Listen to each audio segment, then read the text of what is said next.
the sooner things will settle down. Otherwise, we're probably going to see the crazy town stretched into the spring, maybe the summer. We may not have a standard E3 or, our typical conventions next year again. Who knows? I know one of the big anime cons here is already planning for something much, much changed with social distancing and everything. I don't know how they're going to do it. But, and they tend to go May long weekend up here. So that gives you a sense of what people are planning for. So there will be something of a holding pattern. It won't move as quickly as it otherwise would for that reason, but it will happen. It will start to settle down.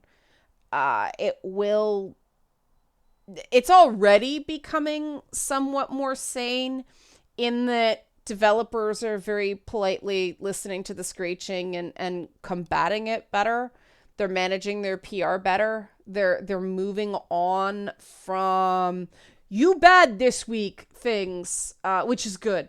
It's a mark of industry maturation. They needed to figure out how to do that. Now, does that mean that our favorite hot take creators are just going to go away? No, they're still going to be around.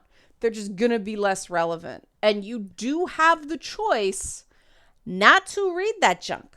You can choose to actually engage in content that actually talks about games. I'm going to be talking about what is going on so far with my playthrough of Baldur's Gate 3. You're welcome to watch more on Twitch. I think I'm going to do one more session on Tuesday, then talk about my general feelings on Wednesday, and then move on. Maybe that's a bit of foreshadowing about what I think about the title. Preview, I think it was probably a mistake to release that sort of game in early access. Just saying. But we can get back to that sort of discussion. Actually talking about things like game design, what's cool in games. I think negativity will always draw more eyeballs. And I admit that that's my one remaining concern, is that it seems that there are a lot of people, especially in gaming, who have been trained right now. Their brains are trained to just zero in on negatives and not focus on positives. And I get that there are a ton of reasons for that, but it is possible to train your brain out of that, and you're better for it. Trust me, based on, my own personal journey and my own, just in case anybody's wondering, when I was younger, I didn't give a crap whether people would like me or not. I didn't give a crap what people said about me. And then things hit me right between the eyes. People, I got enough of a profile that people got freaked out by me. They sought out to destroy me, trash my reputation. People believed to this day utterly ridiculous things. And I had to learn to play, not play politics, but play defense against politics better. And it left me with a very negative frame of mind. I was constantly, the bottom's going to fall out every single time, everything I jumped at. And I had to bring myself out of that and go, you know what? People are going to scream. The audience doesn't leave because they're not the audience. People might be a little rattled, but then we move on. And I mean, this is like 2 very fraught elections now that this community's held together. So that's good. I think that means we're doing something right. I mean, for me, it'd be nice, hopefully in 2021, some of the games that I've been working on will be released. There will definitely be demos out in 2021 for at least one title. So that's super exciting. You guys will finally get to try the stuff I've been working on. You will see my fingerprints on it in places. I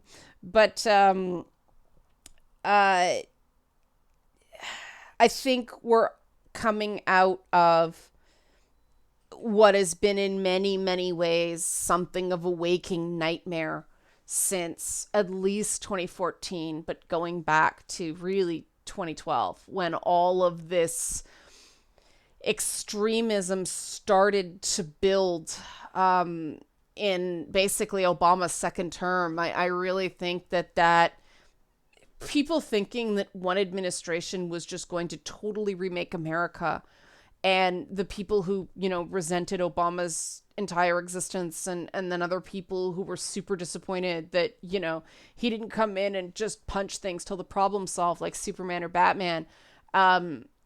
I think that's really what sparked off all this stuff, as well as youth underemployment that led to some real identitarian shifts in millennials and younger. I know us Gen Xers, or most of us are like, huh? What? Really? I mean, some people drank the Kool-Aid, but most of us are like, we like sitting back here in our little cynical fuck everything corner, because our fuck everything is sort of masking what Dave Chappelle had an utterly great line on Saturday Night Live on the weekend. And he talked about, the bad feelings that we've been feeling towards each other. And he said, I don't hate anyone. I hate that feeling, that just kind of unsettled, I am not secure feeling. And I thought that was really poignant. And I know, Dave Chappelle's got his own share of crap from the culture warriors. And, the fact that, that is coming from him in this environment shows, again, you can come back from an attack of culture warriors. And there are still issues. I mean, there's the thing that's so frustrating about the culture war is that there are grains of truth in the nonsense that keeps getting screamed. And the reason it's so frustrating is it's like, stick to what you can prove. Stick to what's doable, short term, midterm, long term. But also just, kind of first harm ye none. Don't turn people into your enemy. Don't turn people into to the other. Anti-racism's a dirty word now, because in some corners, because people have completely rejected the parts, and I'm blanking on the guy's name now, but the stuff about, he spent years hating white people and realized that, you shouldn't do that either. That got lost in translation somewhere in some quarters. But I do think we have to grasp that Dave Chappelle concept of, I don't hate anybody.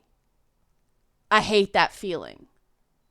And that's when people I are very dear to me go, but I do hate people. And it's like, all right, I kind of understand some of I don't think they actually hate them.